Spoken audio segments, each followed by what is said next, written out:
Check this out. We have emotes on Twitch now. Doc is famous now. Well, not that he wasn't famous already, but you're welcoming everyone with 2 large cups of foaming butterbeer and tea. Hey, some tea's serving foam. up root beer. Saying. See, there it is, serving up root beer. We love to see it. Love to see it. All right, so we have the ad break going through right now. So let's just we're gonna chill for a second. We only have ad breaks if you're poor. Well, I'm subscribed to the channel, as awkward as that is, and I'm poor. So yeah. So what is saying? What is that saying about you if you're not subscribed? I know, right? Like Boots is poor and he's subscribed, guys. What are you doing? But while people are going through ads, something to bring up is what's the kind of goal of this podcast? What are we looking at here for what it is we're trying to do? And just kind of answer that question here. And Bear, by all means, I'd love to hear your kind of goals with the podcast as well, because I figure even though we're kind of doing this tandem, you and I, we both could work with someone else who just comes on, and it can be the 2 of us kind of hosting for that conversation there, which is kind of like co-hosts. But better because we're Fireside Chats and we're hanging out and we're pretty awesome. All right. We're pretty awesome. But my goals anyway for this podcast, kind of the way that I was looking at things and seeing, what I'd like to see kind of this become is Fireside Chat specifically working with the D&D campaigns that Campfires and Dragons is working through, kind of the outreach. So, I mean, wide plethora of conversations to be had. I mean, talking about the literal game itself, like, oh, where did you come up with the idea for Ez, Ghana, Polaris, Doc? Like, where did this all come from? Where did the campaign start? Where did you find the players? What did the players think of this, that, or the other thing? What was a specific episode? Then break it down. Like, could be as in-depth as like, hey, we're grinding through some Dungeons and Dragons lore here, and how we kind of set up the game, but also talking about our personal journeys with Dungeons and Dragons, kind of where we're at as players, DMs, people within the space, streamers, content creators, but then also the conversation of why are you doing this? Why are you in the space? What is the point of being here? What are you hoping to do in the space? And what does it look like when your goal is essentially fulfilled, and where to go from there? So I like the idea of the Fireside Chats through Campfires and Dragons being very much a kind of like a platform to really just talk about all things Campfires and Dragons, whether it's the campaign, the ministry, the individuals, what have you. I think it's really one of those where that's kind of the goal for this podcast here, Fireside Chats. I think that's at least mine. But Bear, I'd love to hear your input on that. Totally. I think that's exactly right. I think the idea was, everything goes well under the banner of Campfires and Dragons. We end up telling a variety of different stories with a variety of different people over the years. And we just thought it would be nice to have a space where we can kind of have the meta-narrative, metagaming, whatever you want to call it. Like, I like that meta-narrative.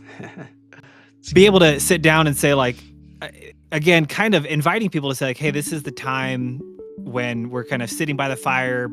I had mentioned, to me, it's almost like in a game like Baldur's Gate, where you have the camp and you go and you hang out there and you can kind of just sit and talk to the other people. It's a little bit like that moment where it's like it's between the sessions, and it's a chance for us just to kind of talk big picture about all of those things that you described.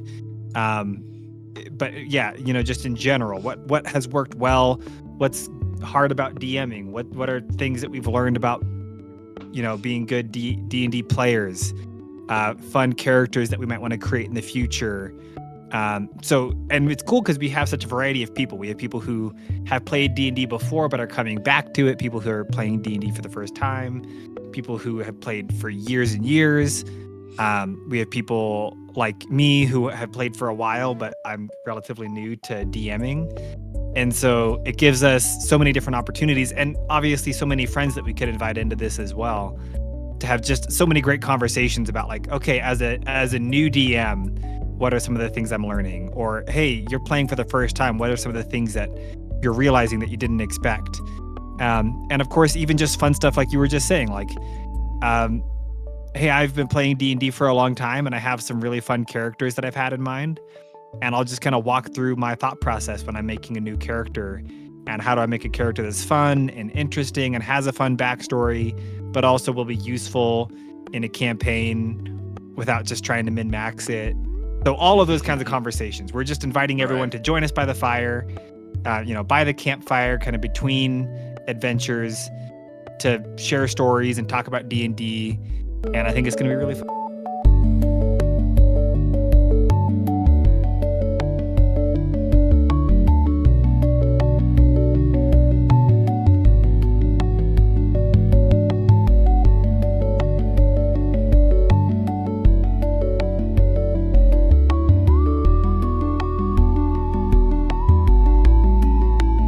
How is the campaign, bro? The campaign's going great. We are on session 4. Right? Well, if by going great, if your definition of going great includes being shipwrecked, then it's going great. Having your boat destroyed by a giant phantasmal ocean creature, then absolutely it's going wonderful. Yeah, it is going wonderful in that instance. But in terms of the game, it's running. People are showing up, people are hanging out, people are here for the story, which is always fantastic. But welcome in, my friend. I appreciate you being here. Just shouting out in case you don't know, every Sunday we play the actual Dungeons & Dragons campaign every Sunday, 1 p.m. Central Time. So if you want to keep informed on days that we are playing, you can hit that follow, and then you'll get notified when we go live. But that's 1 p.m. Central every Sunday. If you can't make it in, because it is Sunday, a lot of times people have family stuff going on, they're not able to be at their computers, which is more than understandable. You can get us on YouTube. We actually post everything on YouTube, all the VODs, we post some extras. And smash that like button. Smash that like button.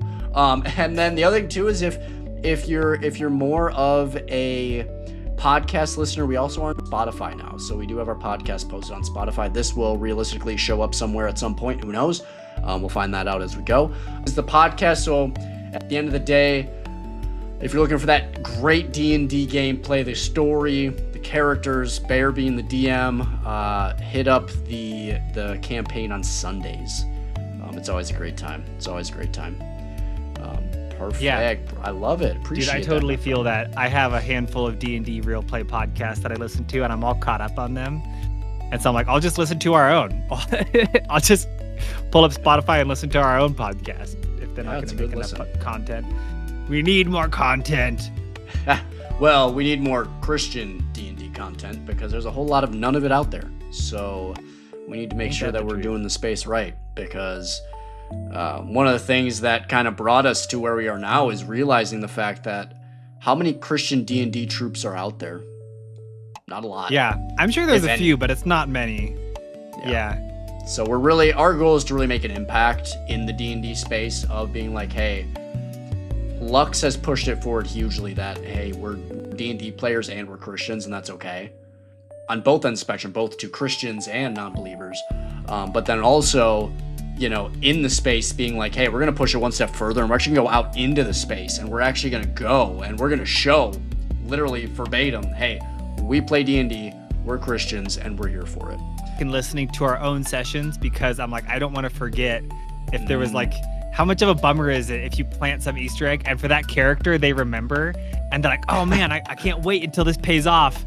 And as the DM, I've just completely forgotten. I'm not going to be like J.J. Abrams with Lost. I want to be better. I want to do better. Yeah, let's go. What's funny, Boots? I was texting my brother. My brother's a couple years older than me, and he's got a couple of kids. One of them is now, man, I'm such a bad uncle. I think he's about 10 years old. And you do your best, Barry. You do your best. Give or take 10 years old. I've just never been good at that kind of stuff.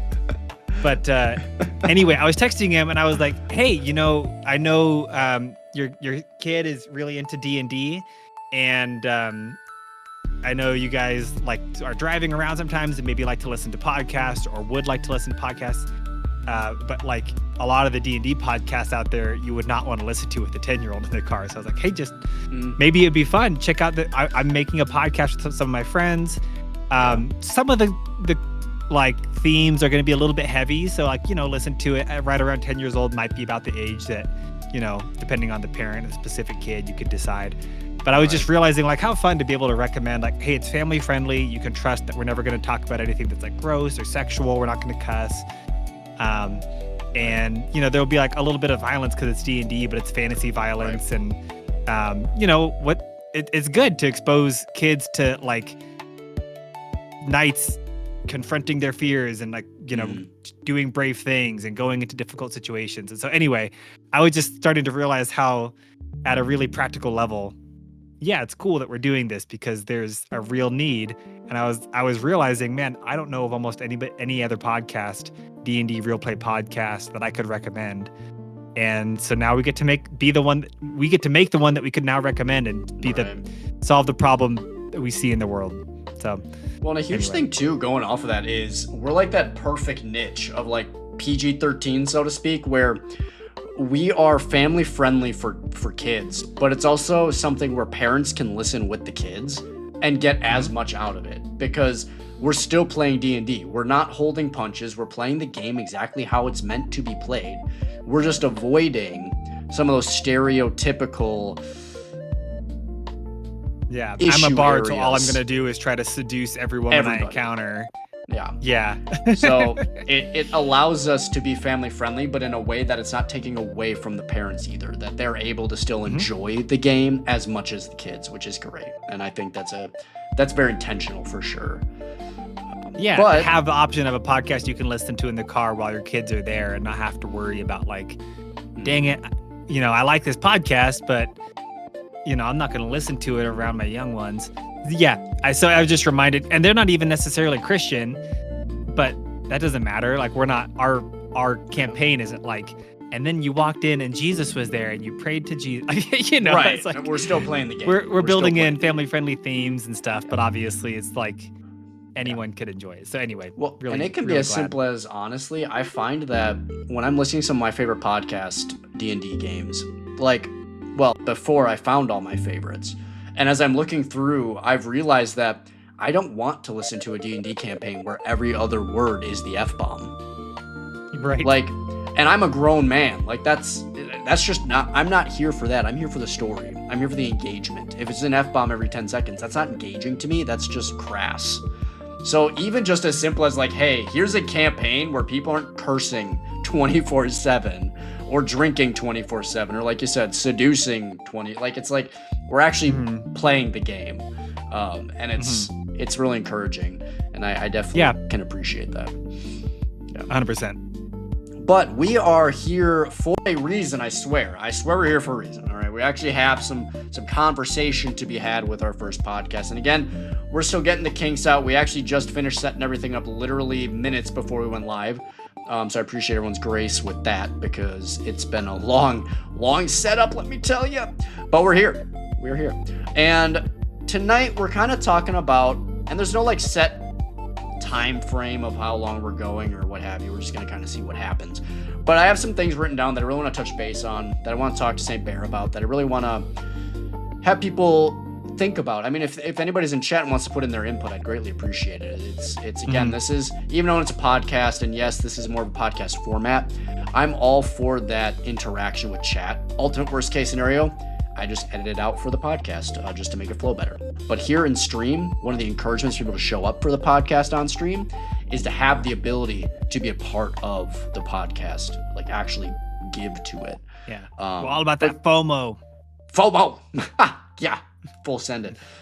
So kind of like tonight is like the noob and the veteran. So a little bit about myself. I'm Boots. I've been playing D&D since 2014, 2015, something like that. So around 10 years. I've DM'd once. I've been a player countless years. Well, I've DM'd twice. I take that back. I've DM'd twice. But my longest campaign went for 3 years and ended abruptly, and we'll eventually get into I'm sure we'll have conversations about how that kind of stuff goes. But the noob and the veteran tonight, being that I've been in D&D now for a little over 10 years, or around 10 years, you can probably assume who the veteran is in the room. And I'll let the noob here introduce himself in a second. But I wanted to say, kind of what we're doing here is looking back on some of my first campaigns that I ran or were a part of, and then kind of where Bear is at with his first campaign and how that's looking, and kind of compare the two. And you'll actually get a stark contrast of how great St. Bear actually really is doing on his first campaign. And trust me, it's impressive. But Bear, if you want to introduce yourself, I'd appreciate that. Yeah, I was thinking about it. Man, I've probably been playing D&D to some level since certainly before COVID. So it must have been sometime around 2017, 2018. So it's been a while, but I was very much like, I went with my friends and I just like let them put me in their backpack and went along. So I just showed up in my friend's garage and I was like, all right, let's get into this. And I rolled a character, but I just built it in an app. And every time it was my turn, I was like, can I do this? And they would tell me yes or no. And I never read any of the books. I never really learned of the rules. And I did that for a while. And then there was probably like a 3 or 4 year period when I just didn't play at all because I had moved and none of my friends were around. And so just within the past year or so, I started really getting back into it. And I've always really enjoyed it since I had first done it. But getting back into it, and actually the reason I got back into it was because having moved, now a lot of my friends that I grew up with, we've kind of scattered across the country, and we really wanted to stay in touch. And you know, D&D has kind of that unique ability to keep people connected. And so we just did that digitally, and we were like, hey, you know how we can stay in touch? If we just have a campaign and we meet on a regular basis. And right. No one else wanted to DM. And so I was like, look, I don't know really how, but I'll learn. And if you guys are willing to show me some grace and like bear with me as I learn, then I think that could be fun. So I started building a kind of a world and just, you know, figuring things out as I went. Started DMing for them, and I really, really enjoyed it. And I had a lot to learn as I went, and found myself tripping all over myself and making all kinds of mistakes. And after doing that for not very long, then we were talking about just the opportunity. Hey, wouldn't it be great if we could do some kind of a thing working with Christian content creators and making something that's family friendly and all of those things. So then we started doing this. So this is like, that was I was maybe a month into DMing with some of my friends, and then we started doing this. And so I love storytelling, and I've done storytelling for a long time. I went to high school for creative writing, and I work for a living. I do various forms of storytelling with clients. So I love that part of it, and I really enjoy getting to like build this world and inviting people into a story. But then there's so much that you don't know until you're doing it, about just the things that you trip over, like the practical stuff of just all the nitty-gritty rules and what you can and can't do, or should and shouldn't allow people to do. And just practical stuff like, hey, it's a bad idea if you're 3 hours into a session to then start combat. You know, like, because maybe you shouldn't allow 8 people to be in your campaign, because that's a lot to manage for a new DM. Just little things that I didn't know. Hey, probably as a first-time DM, maybe don't allow more than half of your players to pick some homebrew class that you've never heard of. You know, like, yes. So there's been a lot of lessons learned as I've gotten into it, where it's not as simple as maybe some of the podcasts make it seem, where they're like, oh, whatever, just tell a story with your friends and improv. It's like there's some stuff that makes it better or worse.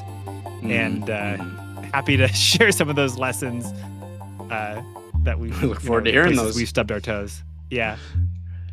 So with that being said, again, not that St. Bear is a noob, like he said. He's been playing for a good amount of time. But I would say arguably still a noob within the more streamlined hardcore D&D scene. Like he's played campaigns with his friends. He's been in the element for quite a few years, but this is the first time you've really like taken to the road and put the pedal to the metal, essentially. Yeah. Read a book. Yeah, no, and there's nothing wrong with that. We're grateful that you're DMing for us, and it's been an absolute blessing, that's for sure. But first question, kind of an easy one, nothing crazy, but I still would love to hear about it, and I think it's something too that, given this is your first time in the digital space doing this, I would love to hear kind of what's been the difference for you working in person with your friend group, but then coming into the digital space and working with it on a platform kind of basis where it's like, hey, I'm going from just playing with my buddies on a Saturday night around the table to, hey, I am now online playing with people. And I'm not even going to get into like at the table versus online, just online in general versus in person in general. Yeah, I think so there's kind of two parts to it. The part I can get into second is like the part about then doing it online in a format where we have an audience. But even if you don't have an audience, just doing it online, I think it requires, for work, I do a lot of meetings, and I'm like I manage a lot of projects and stuff. And you can tell sometimes when you come into a room, as the person who's like facilitating a meeting, there's a certain level of onus on you to set the tone and the energy level and everything for that meeting. Right. And I think that's similar as a DM. Not that no one else shares in any of that responsibility, but I think that's even more true when you're playing online. When you're in person, there's a certain energy that's just naturally in the room, and people kind of feed off of each other. And I don't know. I've just noticed that playing online, people start to get tired a little bit faster, and it's easier for people to get distracted. So I remember we had a group that I was doing this with where we had like 6 people, and we were going through a combat scenario, and it was getting a little bit late, and he was up really early that day. And by the time it got back to his turn, he had literally fallen asleep in his chair. We had to be like, hey, wake up. It's like that classic, you're going around the table and there's that one guy in the corner just playing Candy Crush, just on his phone. 100%. Just waiting for his turn to go.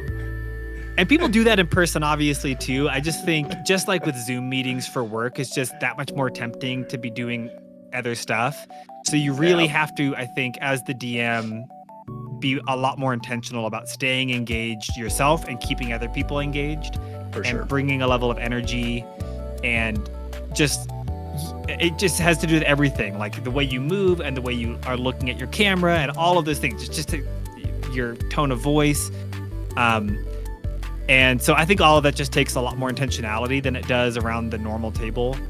And then it also just requires maybe requires is the wrong word, but especially if you're doing it in a format like we are on Twitch, you need to do a little bit more research, where when you're in person, it's like if you have dice and you have a piece of paper, that's all you need.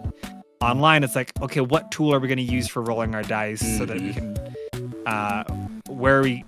what format are we going to do our video and audio? How are we going to, all these digital tools that you're going to use, you have to be willing to invest some time and be a little bit tech savvy to figure out what are we actually going to do. For those in chat, though, I do want to be encouraging, and again, Barry, I don't mean to interrupt. It's one of those where you can still very well play Dungeons and Dragons with a piece of paper and dice on Discord. We're not saying you have to get Roll20, you don't have to get D&D Beyond, you don't have to have digital dice. Like I want to still encourage you, if you want to play online with your buddies who are across the country and you don't have any of these platforms to play on, do not think that that's required by any stretch of imagination. You can still use Discord, a piece of paper, and some dice. Dungeons and Dragons, D&D is the most, it has the lowest barrier of entry. It really just comes down to what you put into it. It can be as complicated as a stream setup, or it can be as simplistic as, again, a literal piece of paper, and you maybe have a camera that you hold up the piece of paper to. This is the map.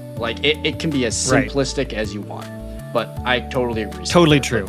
Continue. But yeah, so that is the thing, right? Like for me, it was like, well, I wanted to have a virtual tabletop so that it made some of those things easier for combat, and I wanted to have a way to roll dice because some of my friends didn't trust each other. They didn't trust them. Of course. You know, so some of the those one things guy just that meant a always little is bit more rolling 18 plus for some reason. Exactly. So exactly that. We just, those were some of the main differences. There are some additional things that can make it a little bit more work.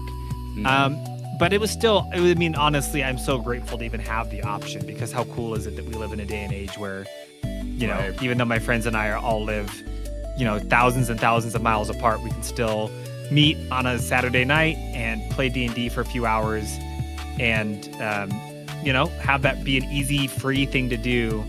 So, but those are, there are some definite differences. And I think the biggest one for me is just the level of intentionality and energy that you want to kind of bring to the table to make sure it still feels fun and exciting and people don't start getting distracted and stuff.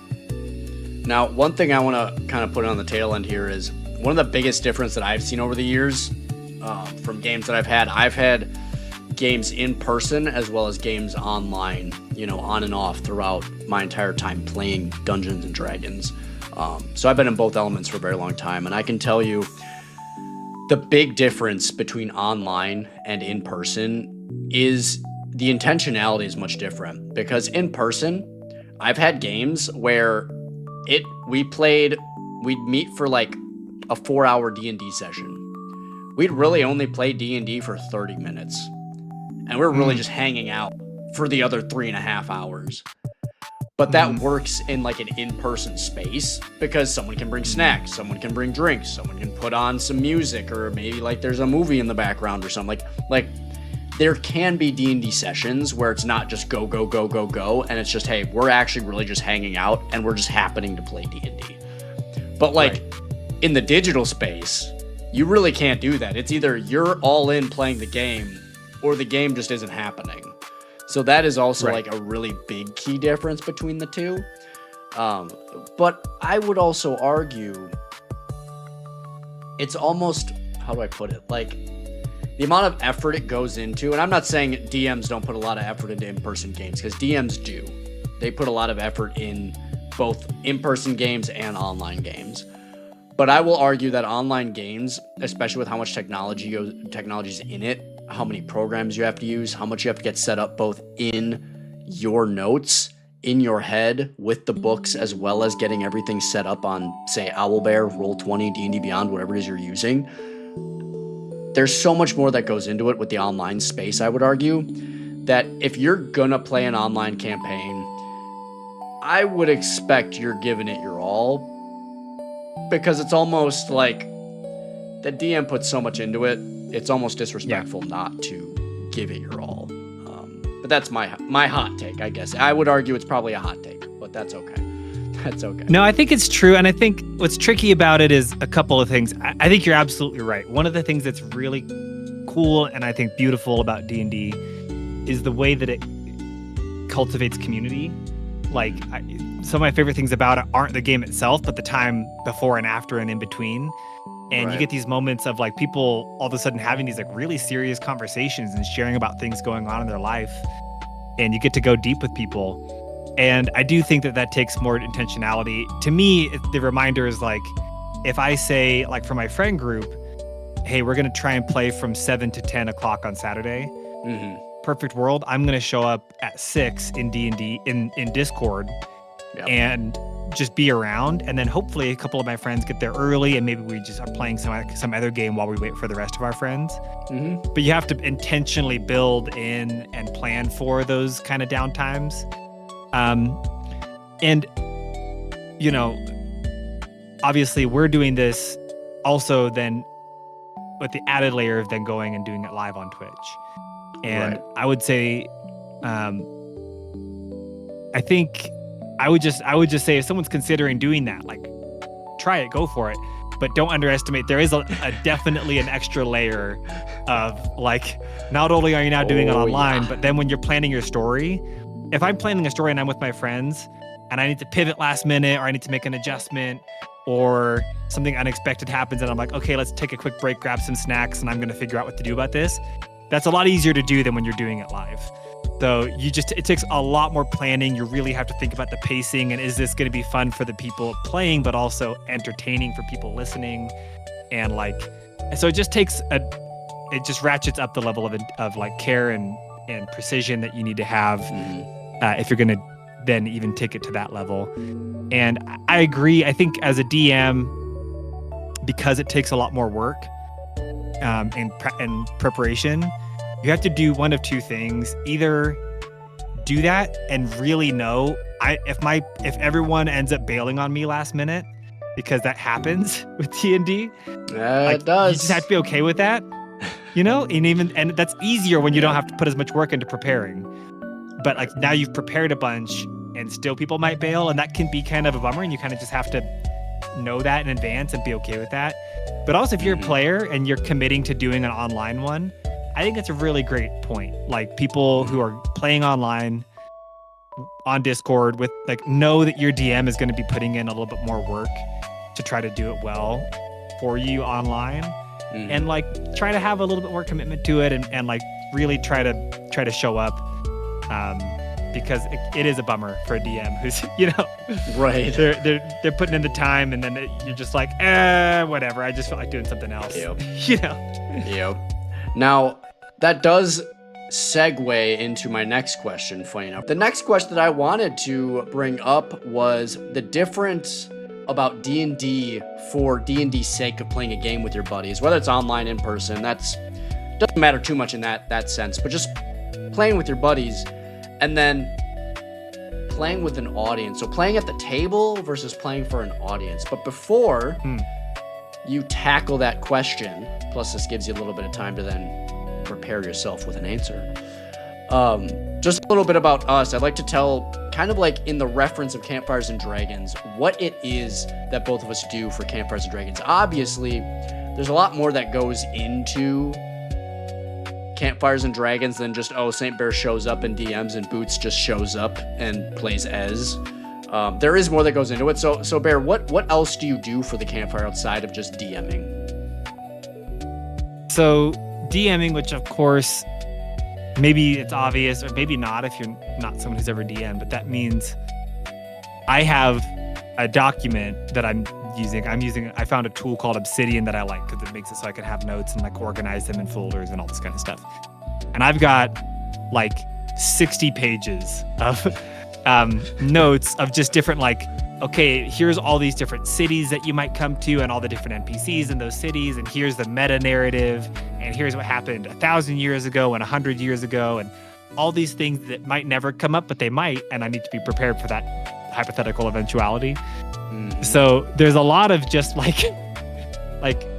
building out this whole world so that if you guys come to the crossroads and you decide to turn left when I put all the little cookie trail going to the right and you go left anyway, I'm like, okay, great. I knew what was to the left. There was still a place there and I didn't have just unbuilt map. So that's certainly a large part of it. But beyond that, there's the coordinating of times and who and when and are we ready, helping to build out the visuals and the stream overlays and stuff. Obviously just doing a little bit of background help on those kinds of things. It's been a lot of those types of things. Is hey, how are we going to handle monetization? When are we going to do merch? What guests should we have? Having all of those kinds of questions throughout the week to make sure that then when we arrive on a Sunday, we feel like we're ready to go and can just focus on playing the game. I would say the biggest thing right there, if you're looking to start your own D&D podcast or D&D stream, you go play D&D, whether it's online or with your buddies once a week, you just show up and play D&D. When it comes to this element, there is not a day where you're not doing something for that session. I don't think I'm on my computer and I'm not doing something for the Dungeons and Dragons podcast or stream. It's nuts. But that kind of segues in. So outside of playing Ez every Sunday and, doing the podcast here with Bear, I also am the amateur, I will say, producer of this whole kit and caboodle herding of cats. Pretty much any of the editing, overlays, pseudo art, just a lot of the different things. Again, collaborating with St. Bear on bringing the people together to make this happen, collaborate on different ideas or directions. So really, it takes a village. There's a lot of work that goes into it. So if always encouraging to having more Christians within the Dungeons & Dragons space, I think it's needed. I think it's amazing. But I do also want to be honest, as St. Bear alluded to, it is a lot of work. So I encourage you to not go alone. I encourage you to do it with others because, again, it genuinely takes a village. Every single person around the campfire playing Campfires and Dragons, Dungeons and Dragons, like we all do something more than just show up and play Dungeons and Dragons. And it's beautiful. Yeah. It's amazing. I mean, it's great. But rolling into that, St. Bear, tell me a little bit about your experience, especially being new, being the DM here at Campfires and Dragons, or at least one of our DMs here. What is that really like, that experience with, hey, I'm DMing for people in person or online with no one watching, it doesn't matter, to I now have a bunch of people watching me play Dungeons and Dragons and playing with, because the funny thing is, this is something I want you to think about as well, which is also kind of a unique take. The people you play with in your personal games are like your buddies. And don't get me wrong, Bear, we're buddies. Like, we're friends. Don't get me wrong, we're besties. But we're also all content creators. Every single person who is at Campfires and Dragons is a content creator and in the space. So, like, does that also play any sort of different, like, does it make you more nervous? Does it make you more relaxed? Do you feel more supported? Do you feel more on edge? Like, does that play anything into it? I know I give you a lot, so if we got to come back to it. Yeah, no.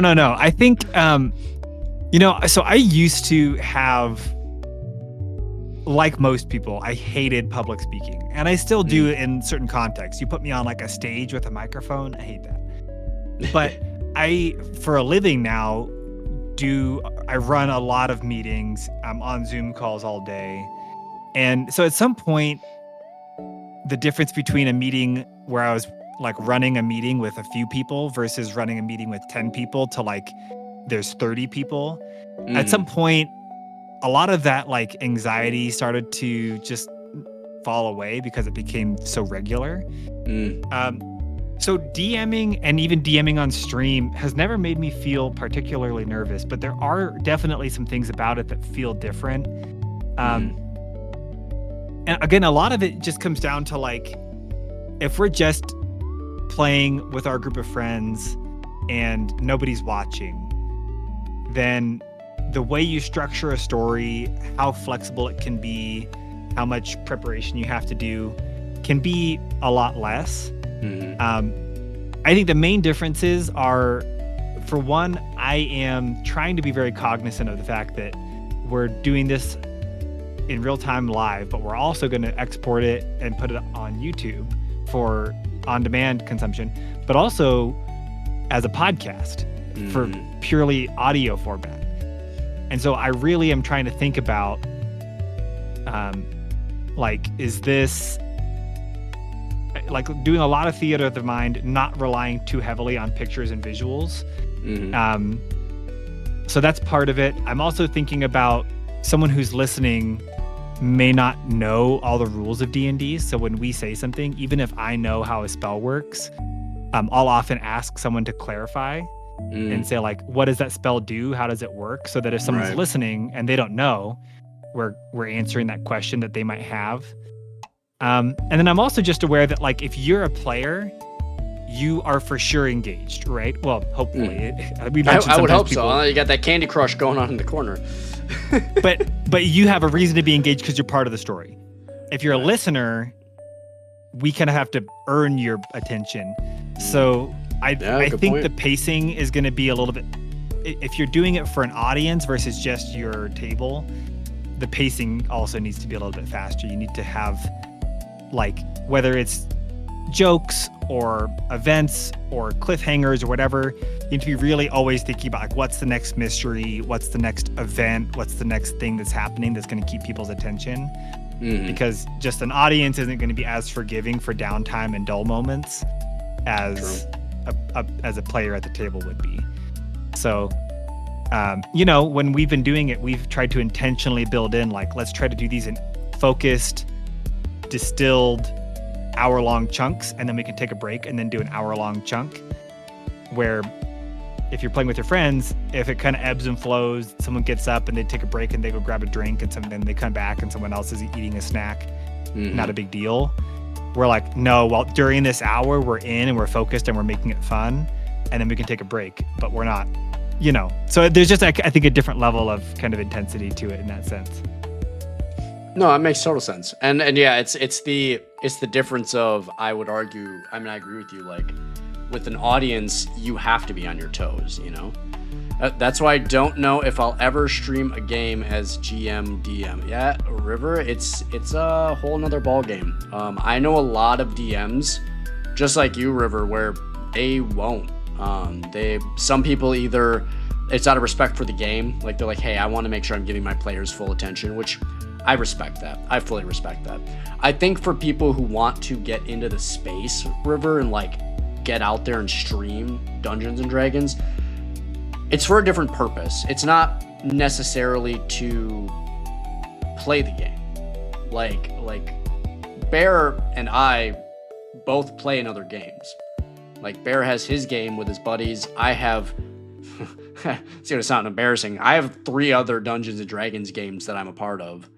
So like, it's not that we are just like, hey, we want to play D&D. I would say, River, when it comes to if you're gonna stream the game or not, definitely comes down to, leading a small group. Yeah, you're not wrong. That's a lot of work right there as well. That's a lot. It's the difference between, am I trying to entertain or am I playing a game? It's the same thing between if I'm playing a different purpose, whatever video game, and I'm just playing it for my own enjoyment, I'm going to be really chill. I'm just going to be playing the game. If I'm streaming that game, the game is secondary to me entertaining the people on the stream. Right. For sure. So it's just a different mindset and like a different goal. Yeah. And that's one of the things where it's going to have, there's like a gray area between this question and the next question. So I'm going to ask kind of an intermediary question in between, because it does relate to both topics, so I don't want to miss out on it. But how have you noticed DM styles changing from being at a, just with your buddies online versus, okay, we're streaming Dungeons and Dragons. So where does that DM style change from I'm hanging out with my buddies, we're playing some Dungeons and Dragons, to now we're streaming it with a mission purpose? What changes in the DM style or how you DM with that? Yeah, if anything, I think there's maybe 2 just main things. One is I might be tired, I might be whatever, and it's almost like acting. It's like I don't really drink much caffeine anymore, so I'm not gonna just like down a bunch of coffee beforehand or something. But just like my last it's that kind of mindset of like a whole cup before stream. That idea of like, if I know we're gonna be live, I know like I need to kind of turn it on and like sort of go into character, so to speak, and have energy, have enthusiasm. Where if I'm with my buddies, there's a lot more forgiveness of like, if I'm not as energetic or whatever, it's not a big deal. We're all just hanging out. So that's one, is like, as a DM, I know I'm also kind of a character and I need to come into this with energy and interest. I think that's probably the biggest one. But the other part is just trying to map out the story in a way where you guys don't feel railroaded, but trying to think about it episodically. And like by the end of this episode, where are opportunities that I can kind of leave it on a cliffhanger so that this feels like a complete episode, and then it leaves you wanting and curious about what the next one is. Again, you do that a little bit, I think, anytime that you're doing D&D, but it just feels the need for that and the intentionality around it feels ratcheted up when you're doing it for a stream. Now, I'm going to ask a very direct question. So, when it comes to Dungeons and Dragons, because this is something that people might have noticed who are more maybe seasoned players, as if they've watched the current session or gone back and watched the VODs or what have you, how do D&D rules change from a genuine playing with your buddies Dungeons and Dragons campaigns to we're now going live streaming and have like a mission purpose? Like how do the rules change at all? Do the rules change at all? That's a good question. My answer, I'm curious how you would answer this. My answer may vary. Okay. I don't think it necessarily changes from between those two. I do think it can vary from table to table though. Meaning it is important as the DM to talk to your players before you ever start and come to an agreement on sort of how quote unquote crunchy you want to be. Because there's some tables where people are like, honestly, the rules are like a loose guideline, right? Like what's that line from Pirates of the Caribbean where he's like, they're more like a suggestion. And some people are like, yeah, the rules are kind of just there as a guideline, but really we're just going to go crazy with it. And if I have some super crazy idea, probably we'll just go for it and we'll figure out a way to like bend the rules to make it work. And then you get the whole, well, actually.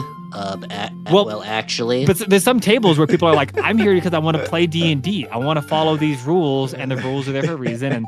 And so it's really important to know before you start, like, where are we in that spectrum? Because if you have a group of people that really wanted to play rules as written and that they want the crunchy version and you're a DM and you're like letting people play fast and loose, or you're like telling people to do certain things that aren't part of the rules, people might get frustrated. Or vice versa. If you have a group that really wants to just play silly and you're like, but that's not part of the rules, then they're going to get frustrated. So I would say in general, this is probably more of a personal preference thing. This is subjective. I feel like in terms of like the podcasts and content that I listen to, I think that for streaming and for entertainment value, being willing to be flexible with rules is valuable because it allows you to have more fun and create interesting moments. And it's a bummer if there's like something that could be really funny and interesting and you squash that because it's not technically by the book. But I Critical Role tends to be pretty by the book, and other ones like they have their own book. Dimension 20. Yeah, so they're fairly crunchy. Where Dimension 20 tends to be a little bit more like just an improv group that happens to be playing D&D. So there's room for all Dirt that. League, and that's just they try to play D&D. Yeah, totally. So it's a comedic. There's room for all those things. I think it really just comes down to a person's individual preference and a table's individual preference, and making sure you've communicated that well from the get-go. Yeah. My biggest thing to answer your question, Bear, about like how I see it, when it comes to live streaming versus so the games I play in are very they're crunchy. But we play with people who've been playing for a very, very, very long time. And if it's not crunchy, we will break the game because we know how to min-max, how to exploit. So if it's not crunchy, it's chaos. So when it comes to and River, actually, I've not watched. I've watched like a few episodes of Critical Role to see if I wanted to get into it, and they're just not my style. So I actually in like 4-hour-long episodes is tough. Yeah, like I'm more there to like how do I say, like my D&D consumption is more like I'm here to hang out. So like I actually prefer the little guys. Like I watch a lot of small D&D groups. Chaos Theory is one of them. They're not big. Like they're big compared to a lot of people, but they're not like they're tiny in retrospect. So, but I enjoy it because like I'm just hanging out with some guys playing a game. It's great. But that's a great point that you were bringing up, though. If you're playing with people who have played for a long time and have that tendency to be like min-max power gamers, then you probably do have to be a little bit more like particular and like focused on the rules, because otherwise it's like, well, we just wouldn't be silly. And all of a sudden it's like, well, I can throw down 100 points of damage in one turn if you're not careful. And so you're like, okay, let's But it's also then, because they're so familiar, it's not as... Well, I think in general, the thing that is just what you want to avoid is letting yourself get too bogged down with the rules. But if you've been playing for a long time, then you're not. You know the rules like the back of your hand, so you can still have fun with the story, even knowing the rules. But if you're with new players, I think it can be fun to be like, hey, I'm not going to be as strict about the rules with you. Oh, for sure. Because you're just learning, and I don't want that to distract from the point here of just telling a fun story. But the biggest difference I see is when you play with friends, you correct rule. Like if you did have a game where you understood, like, hey, we're going to play by the rules, and you had a situation where someone did something they weren't supposed to, it'd be corrected at the table right there. However, when you're streaming, you are, for an audience entertainment, you don't stop the game to be like, oh, no, actually, that's not how that works. You don't, oh, no, actually. No, you don't do that. You keep going. You accept it, you yes and you keep moving forward with it, because again, you don't want to stop the game. You don't want to put a plug in the game where everyone's like, oh, well, what are we doing? We're just sitting here listening to someone yell at someone for doing something wrong. Those kinds of situations. I've had times at the table we spent an hour just fighting over, like, is smite a bonus action, or is it a level 1 spell, or whatever, like these little things. Right. Is it a spell that you could just do, or does it use a spell slot to cast smite, or whatever, like all these little, like, I will spend like an hour. It's like, yeah, you can do that when you're at the table. You cannot do that when you're trying to stream. No one wants to listen to you spend. If it's like a 2-second, like, oh, by the way, actually it doesn't work that way. You're like, okay, and you keep moving on. Right. Maybe not a big deal. If it's going to take more than like 3 seconds, you just have to move past it. Yeah, you just keep no going. One cares about your stupid argument. Right. Talk about it later. That's what DMs for are for after game. Like you just send him like, hey, I know this has happened. Is this how this works? Did I play that right? Did I play that wrong? Or what have you? Mm-hmm. But yeah, the last thing you want is to get bogged down in bickering right on stream when everybody's watching. That in our campaign, it was like, oh, wait a minute. We realized that D&D Beyond allowed someone to add spells that they like technically probably shouldn't have, and we're like, whatever, we'll figure it out for the next session. Like, keep them for now, and by the time we come back, we'll have that fixed. But it's not a big deal. Like, we don't need to stop everything and fix that right now. Right. So that's definitely my, like, I've noticed the differences with Dungeons and Dragons in person or online versus streaming and actually creating a space. Because the other thing too is you have to think about it. If you have D&D online or in person, you already have your community, your friends. Whereas we are building a community, building a space, building an outreach. So it's like, it's almost 3 parts. We're playing Dungeons and Dragons, we're entertaining, and we're building a community all at the same time. So it's like, you can't get bogged down with a lot of the small things of Dungeons and Dragons that you would at a normal table, because there's a lot of other things that are focusing on when it comes to, hey, we have a lot of other reasons we're here outside of just playing the game. And I think that's like one of the biggest key takeaways is it's there's 3 parts to streaming Dungeons and Dragons online versus playing it with your buddies. And there's nothing wrong with either. It's just understanding that, yeah, there's gonna be some differences for sure. Kind of rolling into the next thing, which we kind of talked about a little bit, of like kind of lessons learned and how things are changing. So what are some of the especially as a new DM, and this can be, it doesn't have to be just related to Campfires and Dragons. This can be your at-home game, what have you. But what are some of the biggest lessons you've learned as a new DM in either space or both? And then what were some unexpected challenges affiliated with both roles of in-person in-person online, and then streaming and actually building community? So I've been making notes as I go, as I've been DMing, about like the main things that I've learned. So I have 10, and I'll just like rapid fire my top 10 things that I've learned, that were just things that were unexpected to me. So obviously this is like, when you first start doing anything, the learning curve is steep. And so I'm sure there's a lot more to learn, but these are just in the first few months of DMing, the top 10 things that I realized. One was be flexible.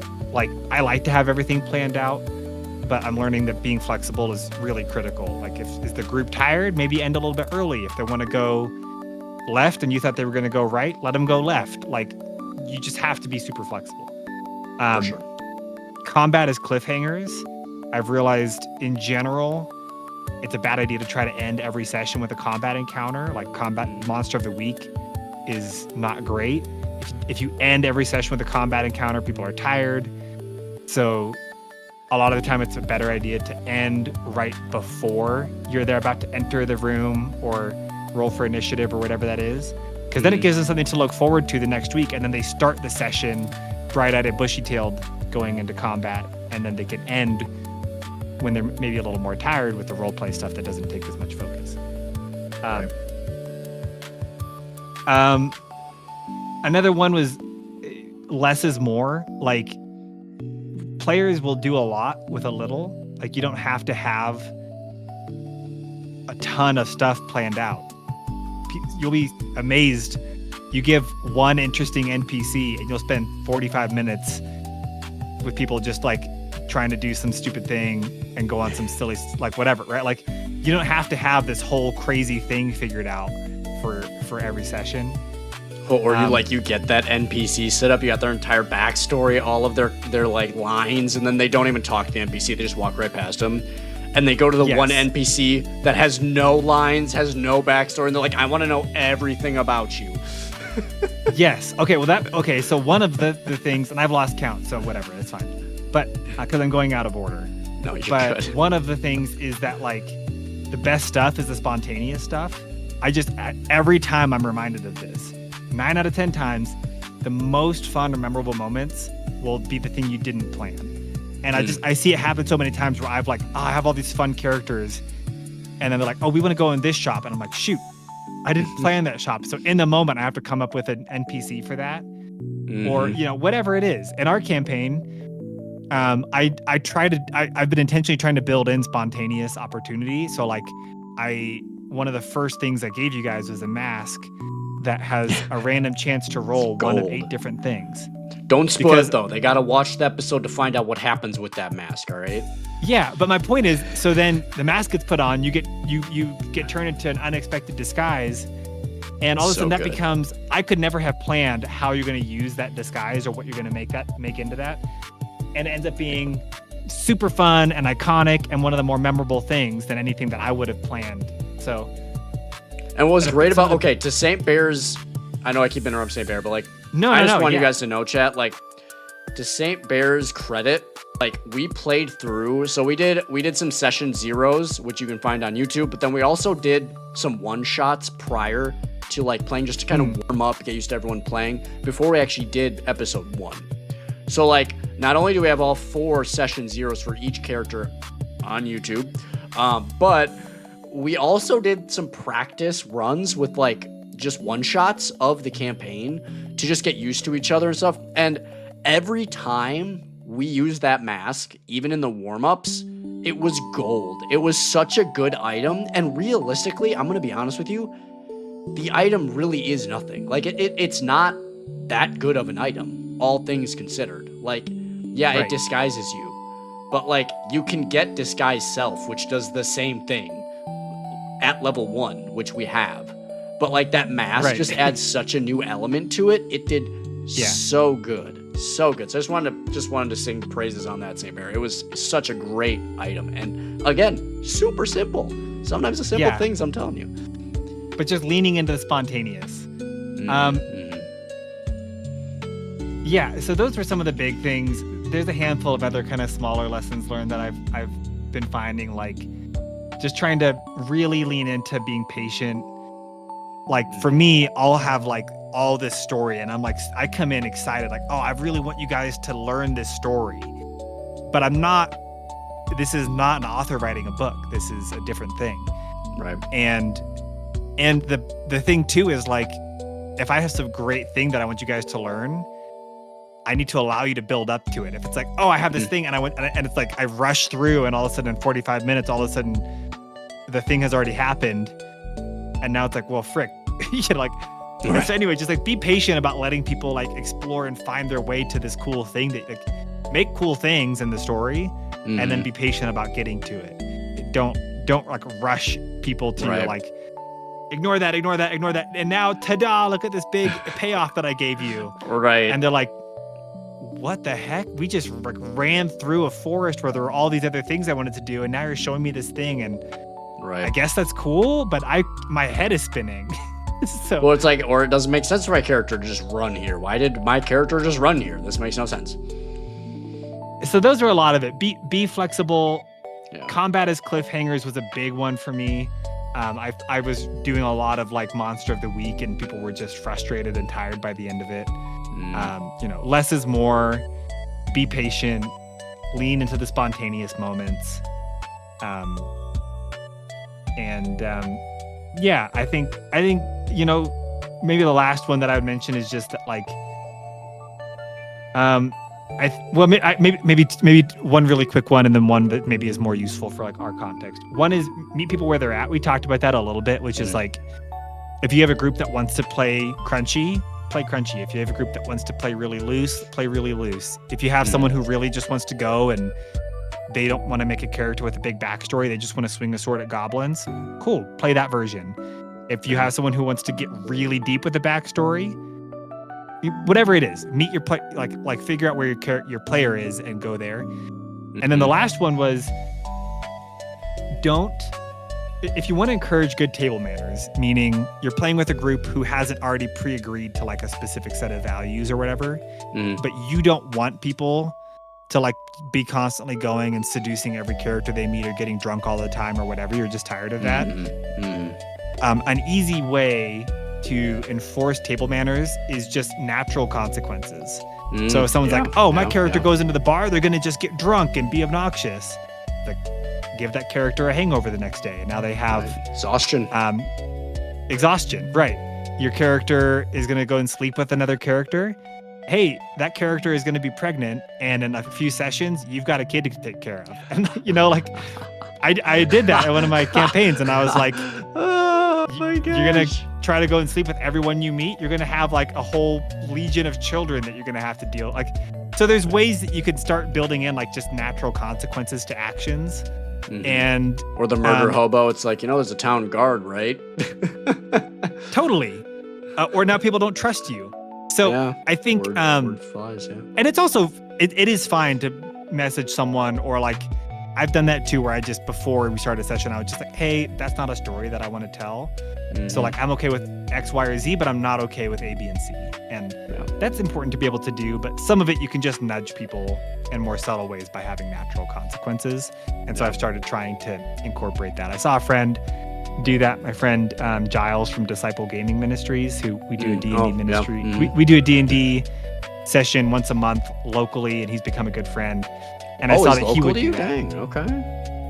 He's local here in Denver, and so we were doing because I met him at NCMS, which is out in Denver, or is out in Colorado. So so we had started doing a D&D ministry with a local youth young adults group. These were like college age kids, and it's all the same things, but this was at a church. And so he was doing that. I noticed he would do things where if they were like, I'm going to go and have my character get drunk, he'd be like, okay, you have a hangover and you have points of exhaustion. And they're like, well, that's no fun. He's like, yeah, but you got drunk. Welcome to the real world. Totally. And so I picked that up from him, and I was like, that's really smart. It's an easy way to, or there was a character who was always being greedy and like never sharing with the rest of the party. And he was like, hey, just as a reminder, no one's ever going to trust you with their gold or like share with you when you need it. And he's like, so like, hey, he was telling the other players like, hey, if they're going to keep being greedy, don't feel bad about blocking him off from the party's treasury, because, like he's not sharing with you. So anyway, those are all my main lessons learned that I've had so far. Is there anything that I missed that for you was like a big, as you've been DMing, like some of the big light bulb moments that you had? One thing, which again, you brought up be flexible, which covers a lot, but there are a few things that stuck out to me in my first game DMing. I changed how I DM'd a lot. I used to be a stickler on rules. Like everything had to go exactly. And I'm not even talking like rules. I'm also talking politics, culture, city dynamics, town dynamics. So like, I feel bad about it to this day, actually. One of my buddies and I, we were playing D&D, and again, it was an in-person table, a group of my friends, probably 5 people. We were playing Dungeons & Dragons. He played a necromancer. Well, we were in a town where realistically people don't like necromancers. And so he raised this body, a zombie, and ran through the town. And the town freaked out. And pretty much every town from then on, because again, I was huge into consequences, pretty much warned every town of this necromancer that's plaguing the countryside. And he was pretty much hunted. And, you know, from a DM storytelling fantasy standpoint, that made sense at the time. But I look back on it, I'm like, I punished my friend for nothing. Like, what I should have done was, in that case, like, yeah, punish him at that one town. Have a conversation with him. Be like, hey, just so you know, like, the story goes, necromancers aren't as welcomed because they raise the dead. People are scared of them. But instead of doing that, I just continued to punish him everywhere he went as a character. And eventually he changed characters. He's like, I'm done playing a necromancer. And I didn't think of it at the time, but I look back, I'm like, man, that was a really... And that wasn't all the character's fault. That was the DM's fault. That was my fault because I didn't have that conversation with them. So right. I think another big thing is like communication, not just flexibility, but communication, I think is a huge thing, which really would have stopped that from honestly happening. And he probably would have still played that necromancer throughout. But that's probably the one thing I would add is, communication is huge because just like that broad idea of being flexible, the broad idea of communication is really what's going to make a game successful for sure. But that kind of leads into the next thing. What even made you want to be a DM, St. Bear? Usually people, because you started, when you dove into, and correct me if I'm wrong, when you dove into Dungeons & Dragons, because you've been hanging around Dungeons & Dragons, like when you actually like put the pedal to the metal, you're like, you know what, I don't want to be a player, I want a DM. Like, what made you want to be a DM in the first place? So I think it was, I mentioned this a little bit at the beginning, but I remember in high school, I went to a high school of the arts and I did creative writing, and I knew pretty quickly that I was not going to be someone who was going to write a novel.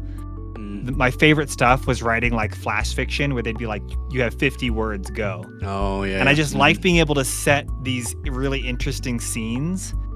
But then I just have always really loved collaboration, and I wanted to like see how other people would then kind of fill that scene in. Like maybe that was a little bit of a cop-out, but I just was like, I don't want to be the one working out all the details. I want to set an interesting premise. And then so after I had been playing D&D for a while, I started to realize, man, it could be really fun. This could be a format that I would really enjoy, to get to tell a story where I'm basically doing that. I'm setting up the sandbox and creating just the premise, and then other people get to come in and bring that world to life in ways that I would never expect. And I think that's been really fun, is to try and just say, like, what would be a really interesting world to get to go and immerse yourself in? And then I don't have to figure out the whole story. I don't have to establish what all the plot points are. I don't need to figure out how the character gets from here to there. That's on my players to figure out. And that makes it so much more fun and interesting to like let other people. There's no other storytelling medium that lets you do that. Like if I write a book, I don't get to like let all my readers stick their hands. The closest thing is a video game. But even a video game is more linear than that. Like there's really very few video games that really allow things to go different directions. So to me, that was just really, there was a definitely an allure to that, to be able to say like, man, how fun to be able to try to tell a story by just setting us up the sandbox and then letting players bring it to life and see where that goes.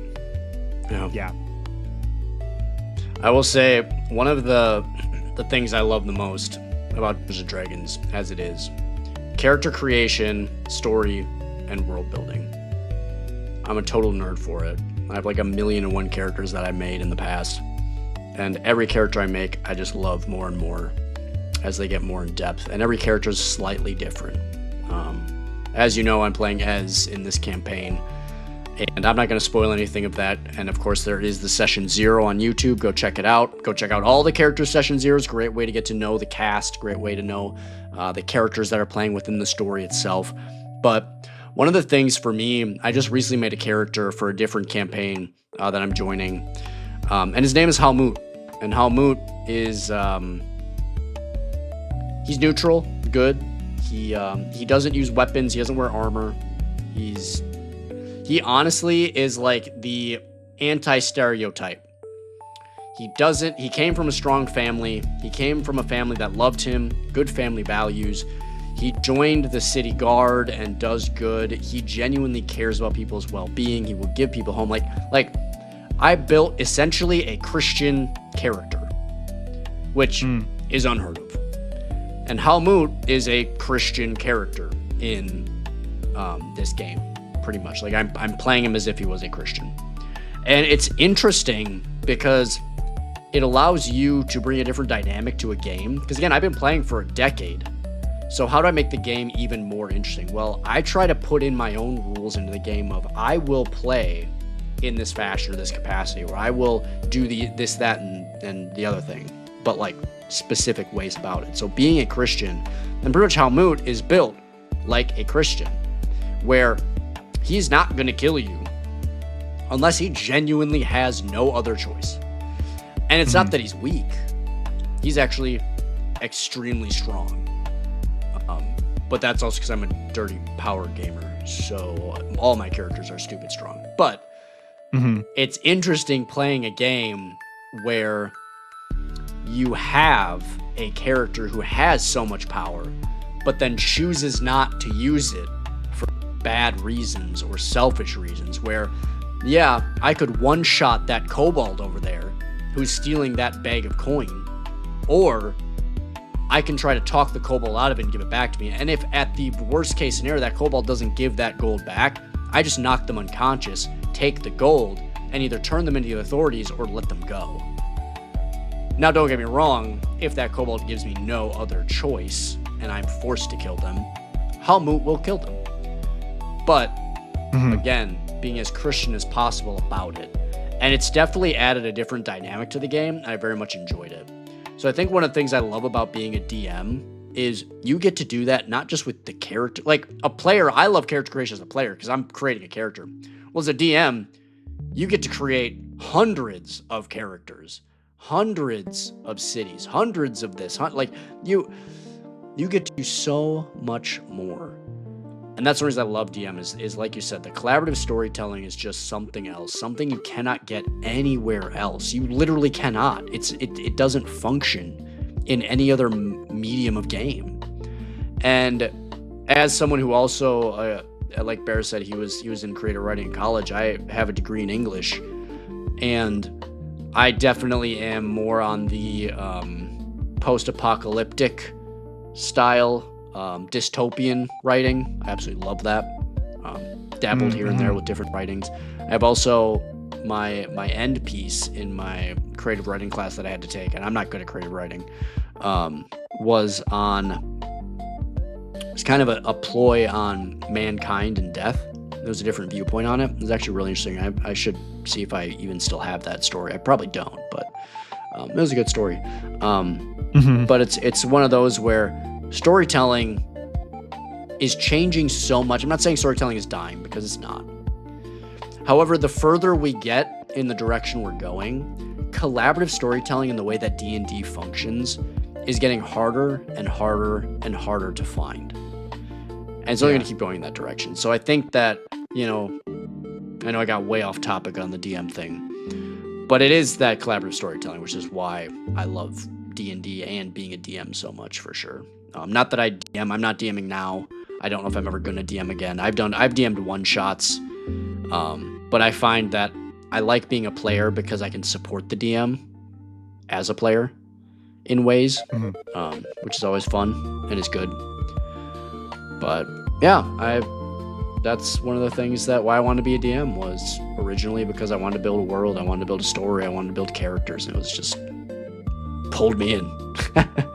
Yeah, 100%. Yeah. But Bear, any other kind of closing thoughts, anything that maybe I didn't touch on that you're like, hey, I really want to bring this up, or I really have some thoughts, or I want to challenge you on something, or I have a question, or what, anything that you might have for us? I don't think so. I think, if anything, I would hope that anyone listening to this would, if you come away with nothing else, it would be that I think playing D&D, if you're just hopping onto some Smash Bros or something, you don't really have to prepare or do anything, right? You can just play a game with your buddies, and that's totally fine. D&D is unique. I think it brings with it a level of an opportunity for conversation and fun and interaction that is really unmatched and just so fun.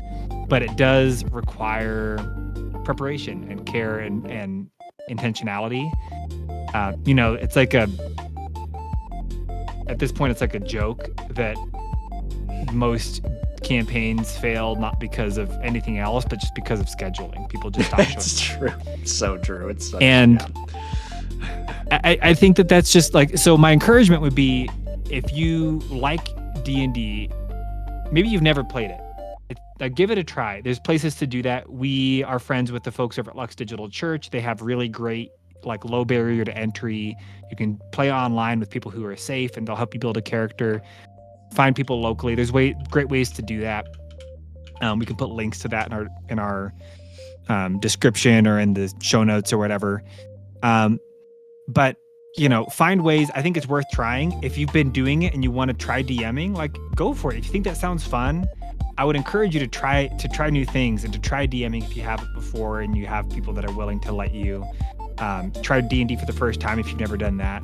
But just know going into it that you probably won't have a lot of fun if you're not willing to actually commit to it and like put in the work to make sure that it goes well. So if you're going to get into it, is one of those games where you literally get out of it what you put into it. Yes. If you don't put a lot into it, to put in you are that not effort. going to get a lot out. Because if you have the opportunity, you could build a really fun character with an interesting backstory and do all that stuff. But if you're like, I just am like barely going to put my toe in, and you do like one session and then the next 3 you miss, then you try to come back and you're like, this is weird. Yeah, that's not a fun experience. But if you're willing to go into it and like really have fun with it and kind of get some of those inhibitions away and like role play as a character and all of that stuff, it can be such a rewarding, such a fun experience, such a great way to make new friends. So try it, give it a try. And if you don't know where to try it, or if you are looking for a community for it, we can certainly recommend some, because there's some great ones out there. For sure. And for those of you who are curious about getting into the space of Dungeons and Dragons on Twitch online, one, check out Nerd Culture Ministry Summit coming up in April. There's going to be a lot of great talks on D&D ministry actually as a whole. We're getting into the space. But then also, we're always here. I mean, if you have questions, jump over that Discord, Lux Discord, and DM Bear, myself, Mark, or even just hang out in the D&D section of the Discord. Like, there's so many great opportunities to get in the space and to meet people who are doing this already, who can help give advice. I mean, I'm not saying we're going to build you a platform because we have our own that we need to worry about, but we can at least guide you in what that looks like. Because I will say one of the things that surprised me the most about Campfires and Dragons, and Bear, I mean, by all means chime in on this. When we were setting up Campfires and Dragons, one of the ways that I knew God was behind this and gave this as a direction in my life was because we did about a year's worth of work in 2 months. I am not even kidding you. Like, this shouldn't even exist for another year because of how much needed to get done. But somehow God laid the brick in front of us and was like, hey, here's your road. Start running. And that's what we did. And we got, as a group, again, not just Bear and I, but everybody who's part of Campfires and Dragons, we got so much done in 2 months that shouldn't have been possible, let alone getting the group together that we did. It was absolutely a blessing. It was fantastic. And it's one of those where if you feel God is calling you in this direction, if you feel that this is where you need to be obedient. Run with it. Because if God is in it and God wants you to go in this direction, you will see amazing things happen that are just, you can't explain. And honestly, yeah, if you asked me this 4 months ago, if this was going to happen, no shot. 100%. And to that end, we know this may make no money or not much money or whatever, right? Like, we're not doing this because we think this could become the biggest channel, but we just felt like God had this for us. And like, there was this opportunity that maybe if this even only impacts one person who is curious about D&D and realizes maybe Christians aren't what I thought they were, or that how does my D&D, my love for fantasy and nerdy stuff fit together? You know, a lot of it is just like, be faithful and not be super worried about if you end up with 100,000 viewers or $1 million or whatever. You know, put in the work, and worst case, we'll have gotten to tell a really fun story with our friends that a handful of people got to listen to. And best case, it makes a real difference in some people's lives. And either way, we were faithful to where God was calling us, and that's no small thing. Right.